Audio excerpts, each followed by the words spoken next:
Alors que Suo se prépare à entrer dans un donjon, Beru lui conseille d'aller à l'association des chasseurs pour faire mesurer son mana. Il doit être certifié pour pouvoir y accéder. Suo pense être un éveillé qui peut monter en niveau. Il se demande quel rang il va atteindre et ce qui se passerait s'il devenait un rang S. Mais soudain, on lui annonce que son mana est à 46.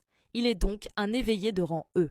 En sortant du bâtiment, un peu abattu, Beru lui fait remarquer qu'il a entendu dire que les rangs des chasseurs sont décidés en fonction de leur quantité de mana. Si son rang est aussi faible, c'est parce qu'il a tout misé sur sa statistique de force. Suho le fixe, frustré. Tu essaies de me consoler, là? Ça ne fait que me faire sentir encore plus nul. L'autorité des ombres est dans un état catastrophique, et maintenant son rang, un rang E, comme lui peut-il vraiment protéger la Terre? Beru tente de le rassurer.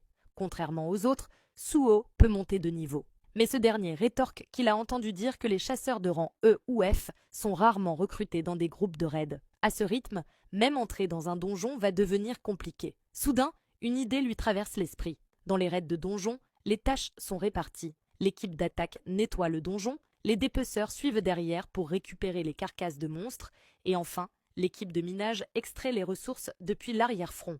Contrairement à l'équipe d'attaque, les équipes de dépeçage et de minage acceptent même les chasseurs de rang E. En résumé, même s'il est de rang E, il peut quand même entrer dans les donjons.